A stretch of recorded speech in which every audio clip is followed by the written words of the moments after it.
एक छोटी सी बात स्पष्ट कर दूं, आमतौर पर इजराव मेराज का वाकया हिजरत से पहले हुआ था, लेकिन उसके बाद भी मक्का में कुछ समय तक दावत का सिलसिला जारी रहा।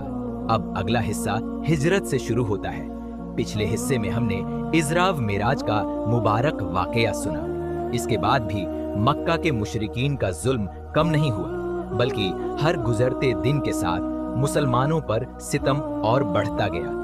जो मुसलमान इस्लाम कबूल करते, उन्हें तरह तरह की तकलीफें दी जाती।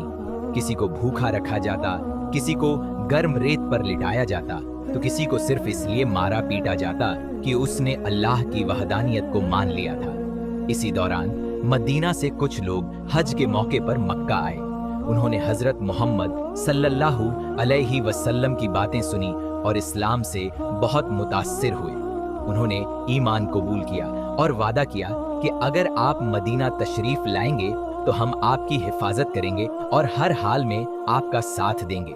इस बैत के बाद अल्लाह ताला की तरफ से मुसलमानों को मदीना हिजरत करने की इजाजत मिल गई। हजरत मोहम्मद सल्लल्लाहु अलैहि वसल्लम ने अपने सहाबा से फरमाया कि वह धीरे धीरे मक्का छोड़कर मदीना चले जाए। मुसलमान चुपचाप अपने घर, कारोबार और जायदाद छोड़कर सिर्फ अल्लाह और उसके रसूल सल्लल्लाहु अलैहि वसल्लम की खुशी के लिए मदीना रवाना होने लगे। जब कुरैश ने देखा कि मुसलमान मदीना पहुंच रहे हैं, तो उन्हें फिक्र हुई कि अगर हजरत मोहम्मद सल्लल्लाहु अलैहि वसल्लम भी वहां पहुंच गए तो इस्लाम और मजबूत हो जाएगा। तब कुरैश के सरदारों ने एक खतरनाक मशविरा किया। उन्होंने तय किया कि हर बड़े कबीले से एक एक नौजवान चुना जाए और सब मिलकर एक ही रात में हजरत मोहम्मद सल्लल्लाहु अलैहि वसल्लम पर हमला कर दें, ताकि किसी एक कबीले पर इल्जाम न आए। लेकिन अल्लाह ताला ने अपने नबी सल्लल्लाहु अलैहि वसल्लम को इस साजिश की खबर दे दी। उस रात हजरत मोहम्मद सल्लल्लाहु अलैहि वसल्लम ने हजरत अली रजी अल्लाहु अन्हु से फरमाया कि वह उनके बिस्तर पर सो जाए और लोगों की अमानतें उनके मालिकों तक पहुंचा दें। फिर आप सल्लल्लाहु अलैहि वसल्लम अपने सबसे करीबी साथी हजरत अब्बू बकर रजी अल्लाहु अन्हु के साथ घर से निकल पड़े। दुश्मनों की नजरों से बचते हुए दोनों मक्का के दक्षिण में स्थित गार ए सौर पहुंचे और वहां 3 दिन तक ठहरे। कुरैश के लोग उनकी तलाश में गार तक पहुंच गए। हजरत अब्बू बकर रजी अल्लाहु अन्हु को फिक्र हुई कि अगर उन्होंने नीचे देख लिया तो हमें देख लेंगे। तब हजरत मोहम्मद सल्लल्लाहु अलैहि वसल्लम ने फरमाया, गम न करो, बेशक अल्लाह हमारे साथ है।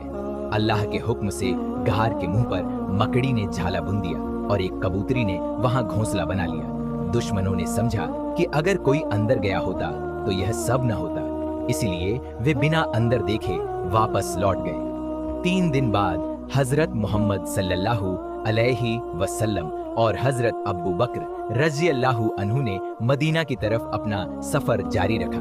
उधर मदीना के लोग हर रोज बेसब्री से इंतजार करते कि अल्लाह के रसूल सल्लल्लाहु अलैहि वसल्लम कब तशरीफ लाएंगे। आखिरकार वह मुबारक दिन आ गया जब हजरत मोहम्मद सल्लल्लाहु अलैहि वसल्लम मदीना पहुंचे। लोग खुशी से नारे बुलंद करने लगे। बच्चों, बूढ़ों और औरतों ने आपका इस्तकबाल किया। यहीं से इस्लामी तारीख का एक नया दौर शुरू हुआ। अब इस्लाम सिर्फ एक दावत नहीं रहा, बल्कि एक मुकम्मल समाज और उम्मत की बुनियाद रखी जाने लगी। पार्ट 8 समाप्त। अगले पार्ट में हम देखेंगे कि मदीना पहुंचने के बाद मस्जिद ए नबवी की तामीर कैसे हुई, मुहाजिरीन और अंसार के बीच भाईचारा कैसे कायम किया गया और इस्लामी रियासत की बुनियाद कैसे रखी गई।